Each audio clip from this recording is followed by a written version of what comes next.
بسم اللہ الرحمن الرحیم۔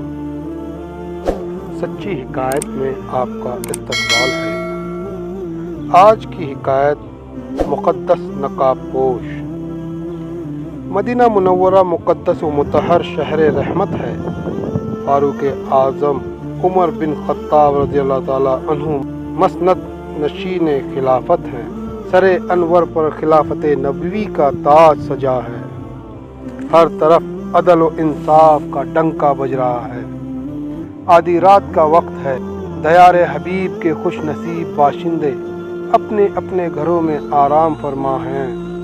اس آدھی رات کے وقت اس پاک شہر میں ایک نقاب پوش اپنے ایک ساتھی کے ہمراہ شہر کا چکر لگا رہا ہے۔ گلی کوچے اور ایک ایک مکان کو بغور دیکھتا ہوا جا رہا ہے۔ اچانک اس نے ایک مکان سے دھندلی سی روشنی نکلتی دیکھی۔ نقاب پوش وہاں رک گیا اور ساتھی سے مخاطب ہو کر کہنے لگا، تم نے دیکھا اس مکان سے روشنی آ رہی ہے؟ میرے خیال میں صاحب خانہ بھی جاگ رہے ہیں۔ ساتھی نے جواب دیا، ہاں حضور، ایسا ہی ہے۔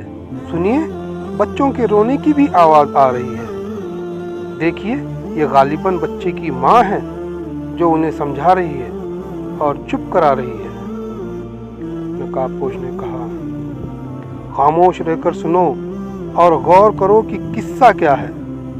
چنانچہ وہ نقاب پوش اور اس کا ساتھی خاموش ہو کر مکان کی آواز کو سننے لگے۔ انہوں نے سنا کہ مکان کے اندر بچوں اور ان کی ماں میں یوں گفتگو ہو رہی ہے۔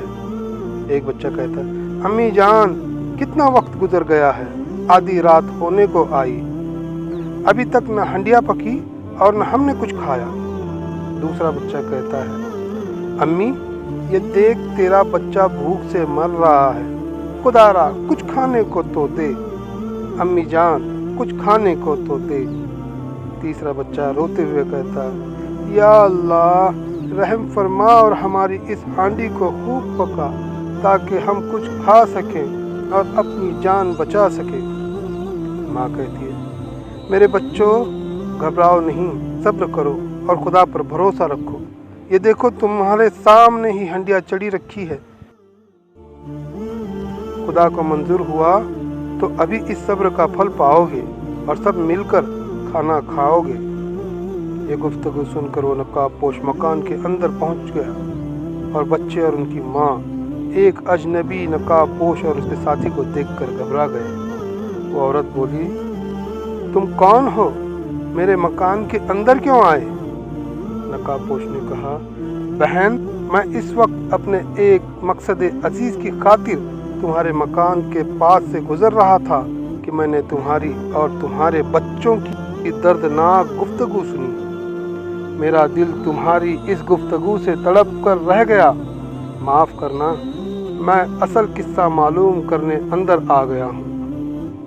عورت بولی، بھائی، تم اپنی راہ لو، نہ جان نہ پہچان، مجھ بد نصیب کا قصہ سن کر کیا کر لو گے؟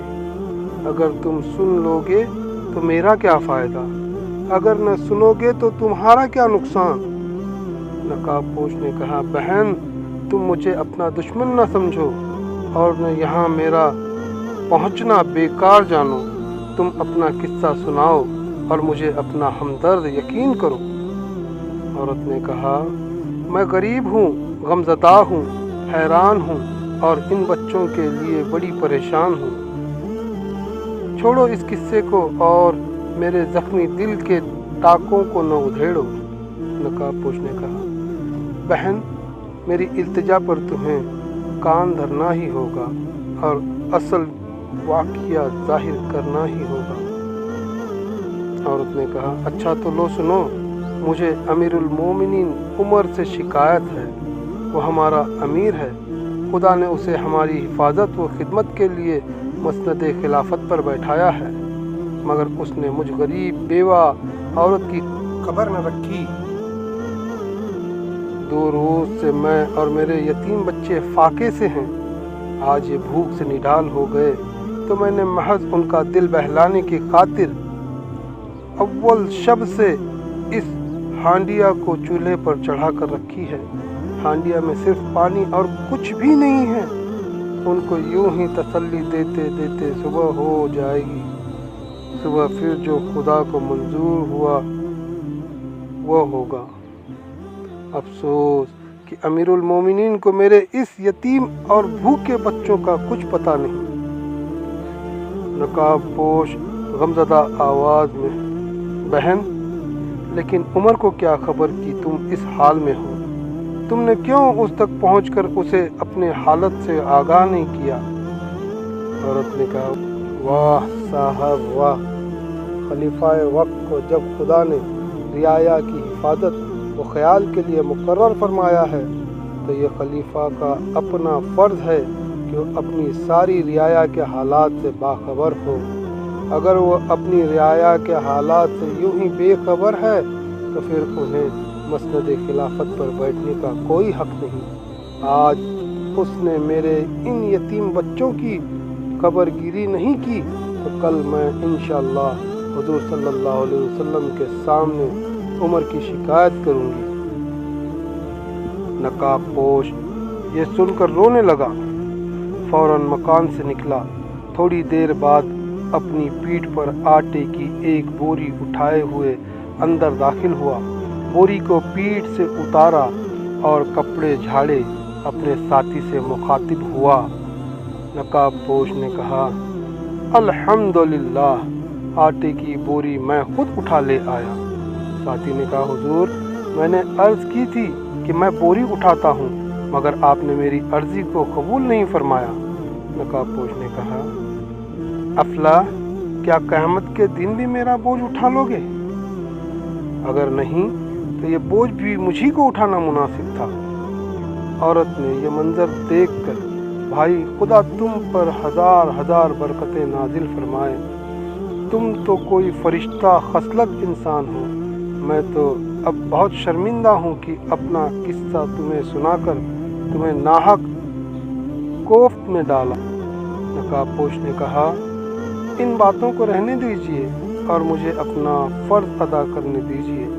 نقاب پوش نے پھر بوری سے آٹا نکالا، خود ہی گوندا اور خود ہی آگ سلگائی۔ ساتھی کا بیان ہے کہ چولہے میں پھونک مارتے ہوئے میں نے نقاب پوش کی داڑھی سے دھواں نکلتے دیکھا۔ روٹیاں بھی خود ہی اس فرشتہ خصلت انسان نے پکائی اور پھر ان بچوں کو کھلائی۔ پھر ان روتے ہوئے یتیم بچوں کو کھانا کھلا کر خوش طبعی کی باتیں کر کے ہنسایا۔ کہا: میں چاہتا ہوں کہ جن آنکھوں سے میں نے ان بچوں کو روتے ہوئے دیکھا ہے انہی آنکھوں سے انہیں ہنستے ہوئے بھی دیکھوں۔ نقاب پوش کا یہ سلوک رحمت دیکھ کر وہ عورت بڑی متاثر ہوئی اور عورت نے کہا: اے نیک دل انسان، تم نے تو کمال کر دیا، ہم غریبوں کو خوشحال کر دیا۔ نقاب پوش نے کہا: کیا واقعی تم خوش ہو بہن؟ عورت نے کہا: خدا گواہ ہے، میں تم سے بہت خوش ہوں۔ نقاب پوش نے کہا: تو پھر میری خاطر عمر کا قصور معاف کر دے بہن، کل قیامت کے دن اس کی شکایت حضور صلی اللہ علیہ وسلم سے نہ کرنا۔ عورت نے کہا: مگر تمہیں امیر المومنین سے اتنی ہمدردی کیوں ہے؟ نقاب پوش نے کہا: تم پہلے اسے معاف کر دو، پھر میں اس کی وجہ بتاؤں گا۔ عورت نے کہا: اچھا، تو میں نے اسے تمہاری خاطر معاف کر دیا، مگر یہ دعا ضرور کروں گی کہ خدا اسے مسند خلافت سے ہٹائے اور تمہیں اس پر بیٹھائے۔ نقاب پوش نے کہا: تو سنو بہن، تمہاری یہ دعا بھی بیکار نہیں گئی۔ عورت نے کہا: وہ کیسے؟ نقاب پوش نے کہا: نقاب پوش منہ سے کپڑا ہٹاتے ہوئے: ادھر دیکھو اے امیر المومنین، خود آپ۔ سبق: حضرت فاروق اعظم رضی اللہ تعالیٰ عنہ کی خلافت اللہ کی ایک رحمت تھی جس سے سب نے فائدہ اٹھایا۔ حضرت عمر رضی اللہ تعالیٰ عنہ اللہ کے سچے بندے، اللہ کے بندوں کے بہترین نگہبان تھے۔ پھر جو حضرت عمر سے راضی نہیں وہ گویا خدا کی رحمت پر راضی نہیں۔